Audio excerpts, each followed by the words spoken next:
शान्ताकारं भुजगशयनं पद्मनाभं सुरेशं विश्वाधारं गगनसदृशं मेघवर्णं शुभांगं लक्ष्मीकान्तं कमलनयनं योगिविद्यानगम्यं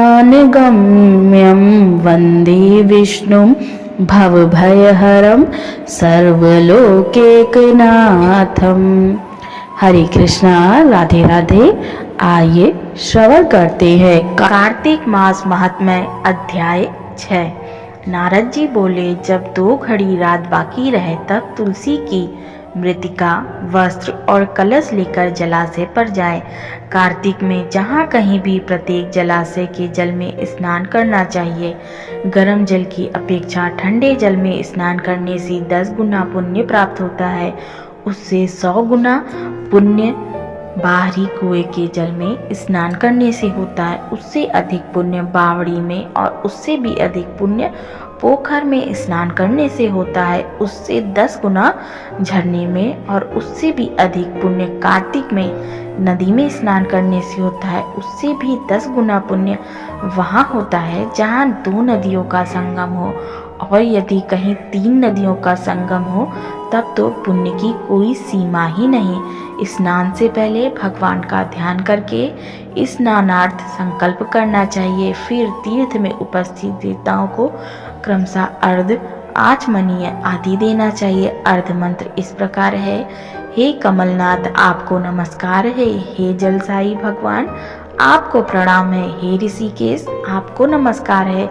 मेरे दिए हुए अर्घ्य को आप ग्रहण करें। वैकुंठ, प्रयाग तथा बद्रिकाश्रम में जहाँ कहीं भगवान विष्णु गए वहाँ उन्होंने 3 प्रकार से अपना पांव रखा था। वहाँ पर ऋषि, वेद, यज्ञों सहित सभी देवता मेरी रक्षा करते रहते हैं। हे जनार्दन, हे दामोदर, हे देवेश, आपको प्रसन्न करने हेतु मैं कार्तिक मास में विधि विधान से ब्रह्म मुहूर्त में स्नान कर रहा हूँ। आपकी कृपा से मेरे सभी पापों का नाश हो। हे प्रभु, कार्तिक मास में व्रत तथा विधि पूर्वक स्नान करने वाला मैं अर्घ्य देता हूँ। आप राधिका सहित ग्रहण करें। हे कृष्ण, हे बलशाली, राक्षसों का संहार करने वाले भगवान, हे पापों का नाश करने वाले, कार्तिक मास में प्रतिदिन दिए हुए मेरे इस अर्घ्य द्वारा कार्तिक स्नान का व्रत करने वाला फल मुझे प्राप्त हो। तत्पश्चात विष्णु, शिव तथा सूर्य का ध्यान करके जल में प्रवेश कर नाभि के बराबर जल में खड़े होकर विधि पूर्वक स्नान करना चाहिए। गृहस्थी को तिल और आंवले का चूर्ण लगाकर तथा विधवा स्त्री व यति को तुलसी की जड़ की मिट्टी लगाकर स्नान करें। सप्तमी, अमावस्या, नवमी, त्रयोदशी, द्वितीया, दशमी और आदि तिथियों को आंवला तथा तिल से स्नान करना वर्जित है। स्नान करते हुए निम्न शब्दों का उच्चारण करें। जिस भक्ति भाव से भगवान ने देवताओं के कार्य के लिए 3 प्रकार का रूप धारण किया था, वही पापों का नाश करने वाले भगवान विष्णु अपनी कृपा से मुझे पवित्र बनाए।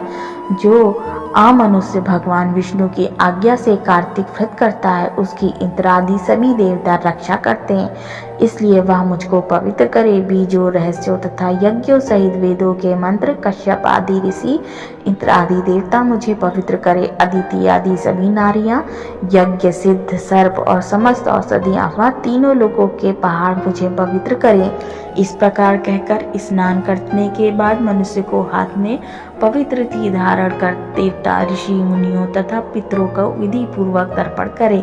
तर्पण करते समय तर्पण में जितने तिल रहते हैं उतने वर्ष पर्यंत व्रती के पितृगण स्वर्ग में वास करते हैं। उसके बाद व्रती को जल से निकालकर शुद्ध वस्त्र धारण करने चाहिए। सभी तीर्थों के सारे कार्यों से निवृत्त होकर पुनः भगवान विष्णु का पूजन करें। सभी तीर्थों के सारे देवताओं का स्मरण करके भक्ति पूर्वक सावधान होकर चंदन, फूल, फल के साथ भगवान विष्णु को अर्घ्य देना चाहिए। अर्घ्य का मंत्र इस प्रकार है। मैंने पवित्र कार्तिक मास में स्नान किया है। हे विष्णु, राधा के साथ आप मेरे दिए अर्घ्य को ग्रहण करें। तत्पश्चात चंदन, फूल और तांबुल आदि से वेद पाठी ब्राह्मणों का श्रद्धा पूर्वक पूजन करें और बारंबार नमस्कार करें। ब्राह्मणों के दाएं पांव में तीर्थों का वास होता है, मुंह में वेद और समस्त अंगों में देवताओं का वास होता है। अपने कल्याण की इच्छा रखने वाले मनुष्य को इनका ना तो अपमान करना चाहिए, ना ही इनका विरोध करना चाहिए।